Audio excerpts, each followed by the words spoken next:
Hey guys, it's Delora Dabbles. I'm filming from my car and I do apologize, but there's been some interesting things going on in my parents' house that I would like to tell you guys about. And last night was really spooky, but I need to preface it with all this other stuff. So whenever I was a kid, there was something in the hallway, and it's still there. Something meaning I don't know what the fuck it is. I don't know what it is. It was just a dark entity, and I remember staying up really late one night, and I left the bathroom door open because I was scared to use the bathroom with the door closed late at night anyway.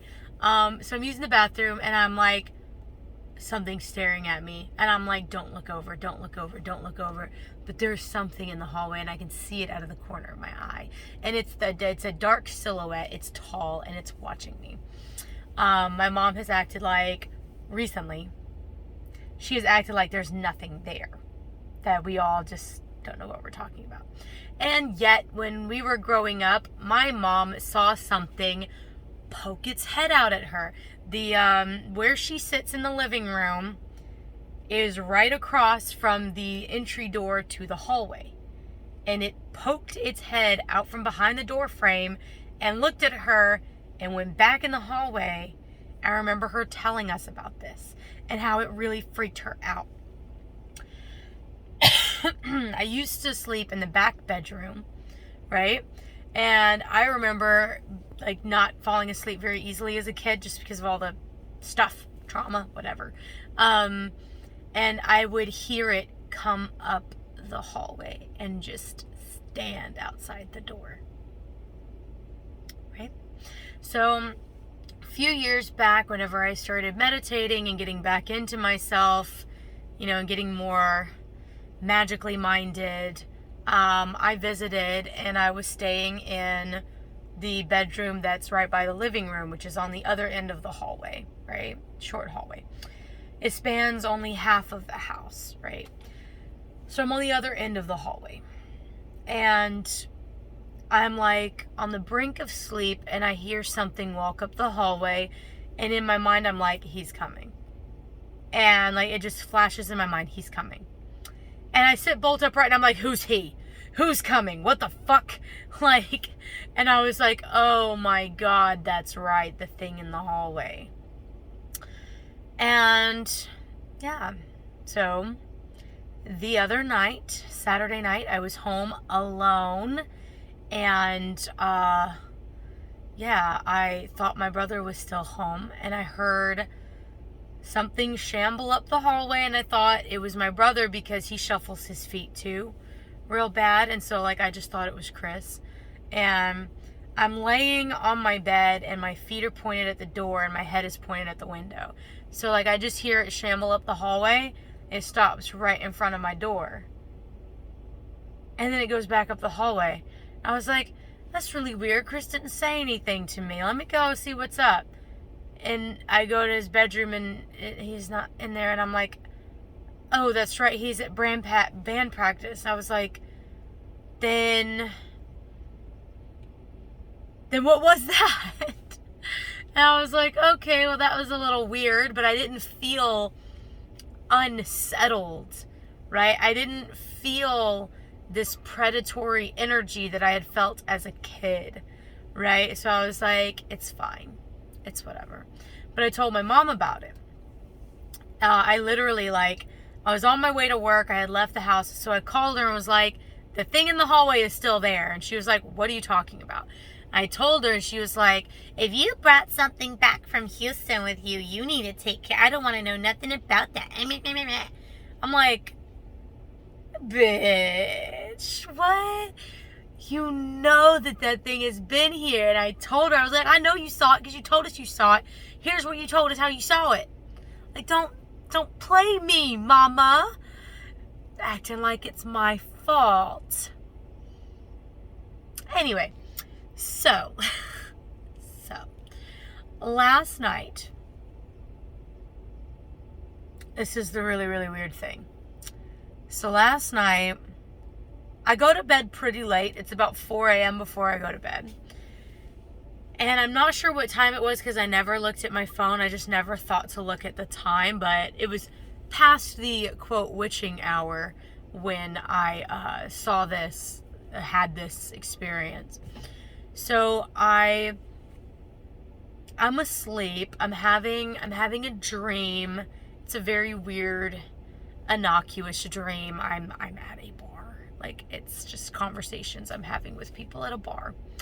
And I don't even remember the specifics. I just remember the vibe from the dream as what happens.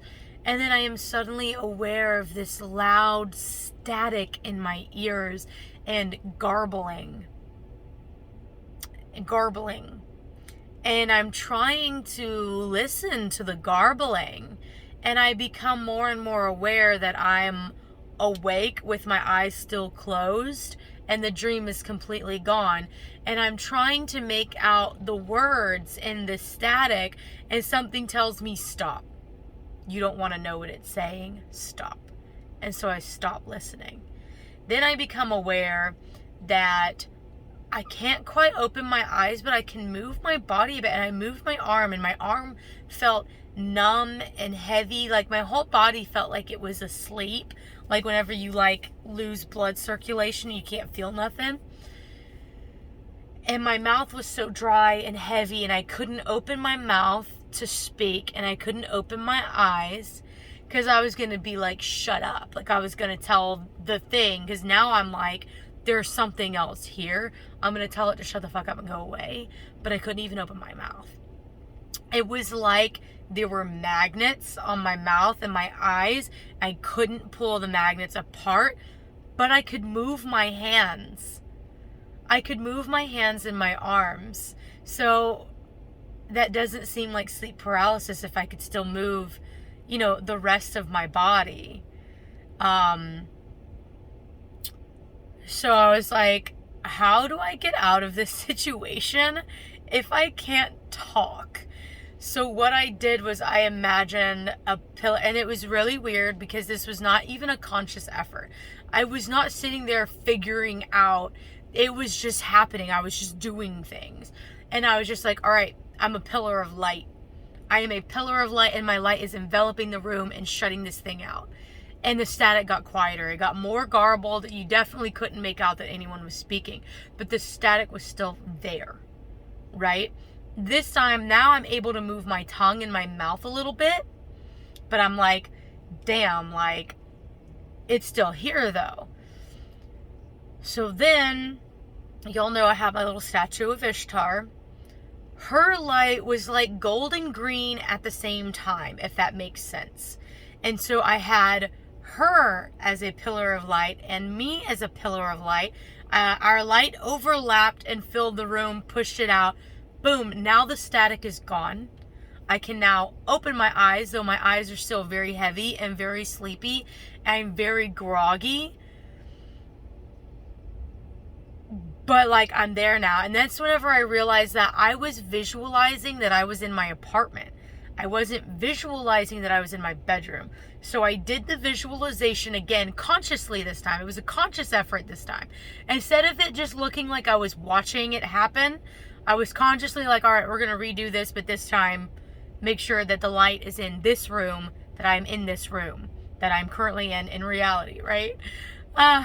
So I did it again, and then it was like, boom, I was fine after that. And I was like, I literally looked over at Lady Ishtar. I was like, all right, Ishtar, that was weird. Thank you. We're going to have to keep this up all night. This is really weird. And so after that, I slept like a baby.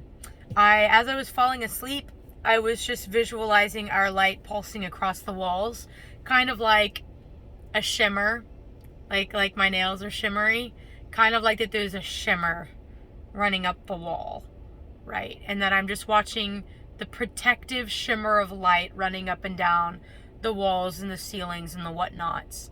And as I was falling asleep, it was funny. I thought the sun was coming through the window because I saw light on the back of my eyelids. But I actually opened my eyes and it was still dark. And I was like, oh, that's a strong visualization. Okay. And, so yeah, And I woke up and I was fine, fully rested, fully fine.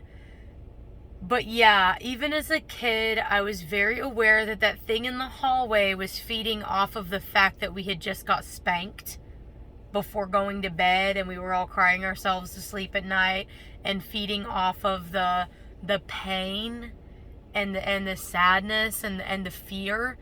And I think that it has been starving the last few months, and so it tried to invoke those feelings in me to feed off of me. So there will be a very interesting banishing that I'm going to do on Wednesday. It's going to be an entire thing. I'm choosing Wednesday because it is the day of communication and Mercury and whatnot, and hopefully everyone will be out of the house. But yeah, we're gonna see what this thing is, and hopefully it works. Hopefully it works, but I'll let you guys know next week if it works or if it doesn't. I would have to say the freakiest thing about hearing it shamble up the hallway Saturday night was that my cats looked at it, which is why I thought it was my brother, because my door was open. And my cats looked at it. Like, oh, who's that? Like my cats were looking at it, so I thought it was Chris. And then it turned out to not be.